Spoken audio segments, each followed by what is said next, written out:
I'm going to be honest, I'm not much of a gardener, but I would absolutely love to have a pretty garden that I can enjoy this summer, somewhere where I can sit out and enjoy my morning coffee, or even put out a blanket and have a picnic. But let's be fair, I'm leaving it a bit late starting this refresh halfway through May. As you can see, this garden is very small. It's the curse of the new build, unfortunately, and it feels very boxed in, as it's surrounded not only by fences, but also the wall of my neighbour's garage. I want to minimise this appearance in any way that I can, but it's also important for me to stick to a budget. So to get started, I wanted to mow the lawn to tidy it up a bit. I do end up neglecting my garden a little, but I think that's because I've had no real passion for it, because I can't see past this massive brick wall that is right in front of me. But if I'm going to give this a shot and try to commit to it, I need to start with a bit of general maintenance. I also had to tidy up my Acer. It's getting a little bit out of hand, but I do love it and I'm so thankful for it because it was already in and well grown when I moved into the property, and I know how expensive they are and how long they take to grow to this stage. It's also nice to have a feature in my garden, but it does just need tidying up a little bit. I've decided that I'm going to try painting the fences green so that it feels like they blend in and will create a nice backdrop for any plants or flowers. But before I can paint this particular fence though, I need to get rid of whatever it is that's making it look slightly radioactive. I found this particular solution just in the range, and you're supposed to dilute it with water and paint it on the fences. So I thought, with nothing to lose, let's give it a go. I did think of sanding it off, but honestly, it felt like that had the potential to actually poison me. And then it really was just about tackling this one thing at a time. Now, because it's not a very big garden, that means there's not an endless list of jobs to do, but there was still plenty for me to be getting on with. And at this point, I enlisted the help of my mum, who is an absolute lover of gardening. And together we moved this poor olive tree that was planted by the previous owners far too close to the wall. It was growing at such an angle we decided it needed to be moved, and if I wanted to plant something in front of this wall to disguise it, an olive tree was just not the way to go. It was a bit of a gamble as we didn't know if it would survive being moved, but quite honestly it couldn't stay where it was, and so it was a risk we decided to take. And so we'll see if it settles into its new home. A few days later I widened the back border so that I can put something in that will grow to cover the wall. But hopefully I remember not to plant something right up against it and cause the same issue. I had to remove some brick edging to do this, and I created a line guide with some string and then turned the ground.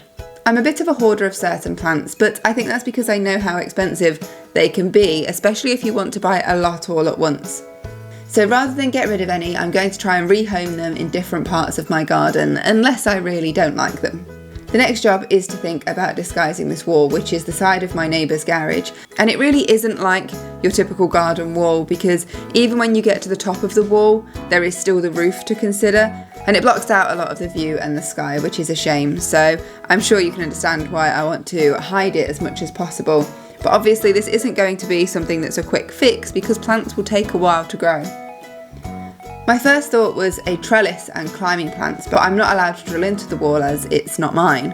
And so instead I widened the border and decided to plant something that will grow tall. This did mean having to move around some of the plants that were already in this part of the garden to make room for planting some taller ones here. It took me and my mum to remove this massive hosta, which was so tiny when I originally planted it. And she's going to rehome it in her own garden, which is great because it's the only plant that I didn't keep for myself so far, and I know it's going to another home. I already have 2 other hostas, and to be perfectly honest, they aren't my favourite. I much prefer evergreens to keep the garden looking full than plants that seem to disappear over the winter, leaving big gaps. After taking out the hosta, I was able to relocate some of the plants from the back border into this one down the side. With a few more still to go, I tried to tidy the area under my Acer and turn the ground.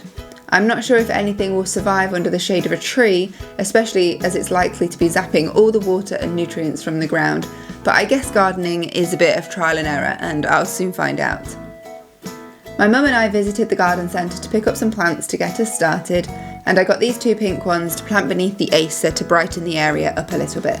These are azaleas, and the label of these particular ones said that they like acidic soil, which apparently is something to watch out for around an Acer because the falling leaves make the soil acidic. So who knows, they might be okay. I then set about putting in 3 plants I got to grow in front of the back wall. 2 pyracantha with white flowers, which will have orange berries on them in autumn. I went for orange berries over the other choices simply for the autumn vibes. I'm sure I'll appreciate that come September and October. I placed one of those either side with canes to support their growth, and then to separate them and to create a bit of contrast, I put a red robin in the middle. Obviously these will take a while to grow, but hopefully what I achieve is something that starts to hide this wall. The last thing I did before calling it a day was to begin to pressure wash the patio. I couldn't believe the contrast. The first time I did this was 2 years after moving in, and that was when I first started to notice that it needed doing. And at that time, I told myself I'd do it at least once a year. Well, I've lived here for just over 5 years now, and this is only the second time I'm doing it, so I must make much more of a conscious effort to keep on top of this in future.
That's all for part 1. Make sure you are subscribed to see part 2 and the reveal of trying to transform my new build garden into something with a bit of character.